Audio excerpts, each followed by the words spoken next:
Aloha, my name is Regan. I'm 42 years old, and let's talk about limerence. I want to talk about limerence today because it's something I wish that I knew of when I was in my 20s. Limerence is a really interesting phenomenon because it is something that mirrors love, but it is not love. It is a counterfeit version of love. It's basically a fancy word for saying a specific type of obsession. It's a really intense, involuntary, fixed, romantic fixation where your mind becomes preoccupied with a particular person. So this is involuntary, it's invasive, and usually people that are struggling with limerence, they want to be desperately out of it. It is causing them a lot of suffering.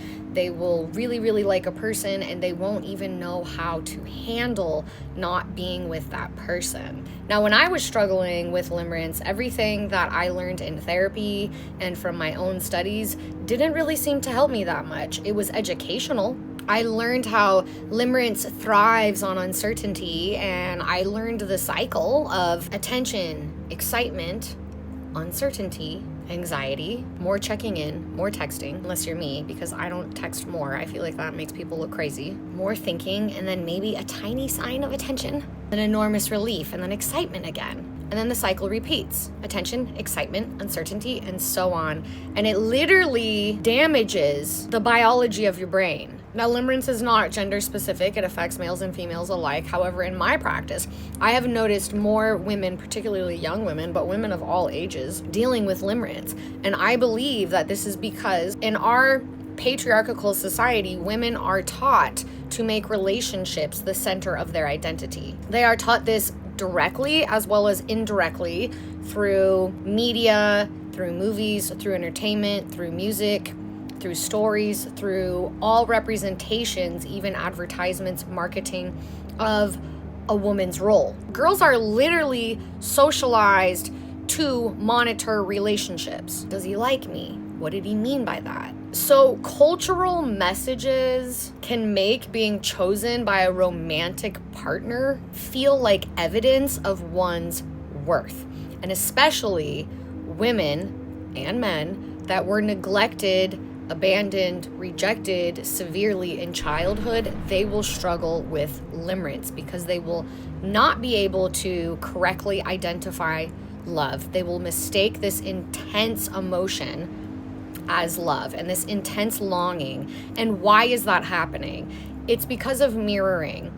The person that you are struggling with limerence over is somebody that who you are in their presence, who you are, who you believe you are in their eyes, is a representation of a very real and true part of you that you have been suppressing and ignoring and not believing you can be. And that person brings that part out of you. That is what is going on. You so desperately desire for them to choose you because you think you need them in order for you to be that version of yourself.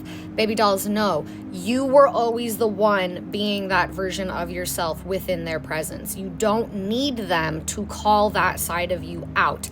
You have to recognize. It can be confusing, but if you are struggling with limerence, I want you to start thinking about what are the qualities in this person that you are struggling to let go of? What are the qualities that you so admire in them that you want them to bring into your life, that you might even feel like you need for them to bring into your life? What are those qualities?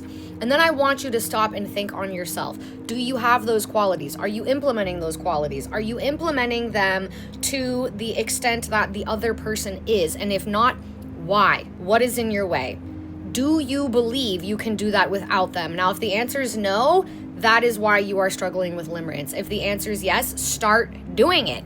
If the answer is no, start doing it. This is the root of your limerence. It is never, ever about are you desirable enough to be chosen. Baby dolls, you need to be chosen by yourself first and foremost. Nobody else's choosing of you ever means anything ever. Nothing. People are kind of dumb. So why would you ever leave your worth up to their choosing you or not? That doesn't even make sense. You're already chosen by the stars, babe. And unavailable people become disproportionately compelling because it leaves all this room for fantasy, for you to fill in the gap, for you to be like, oh, they're this way, and then I would be this way. No, If they're unavailable, it's because they're unavailable. You don't want to get with an emotionally unavailable person because look what it's already doing to you. Limerence. At the core, limerence is a desperation to be seen and chosen by this person that you are idolizing. And you're idolizing them again because you feel like they have qualities that you lack and that you need. Baby doll, start developing those qualities and I promise you the limerence will just fall off of you. You want that person to say, I see you, and you want them to really mean it. Well, babes, you're the one not seeing you. So you need to start seeing you and you need to really mean it. And it's okay if it takes a long time. It's okay if it takes a year. You just work at it until you get there, sweetie. Because in truth, you are not actually addicted to this person. You are addicted to the cycle of anticipation, uncertainty, fantasy, and validation. And because of that, your central nervous system has developed a narrative, a story about this specific person. It is no different than a drug addiction, babes. If you are like me and you don't fuck around with drugs, but you wrestle with limerence, it is no different than a chemical because your brain is just producing the chemicals. And in order for you to drop that addiction, you have to start choosing you in the ways you want that person to choose you. You don't have to feel like it, you just have to do it. Walk it out, babes. Be free because you're here to shine. Love you guys.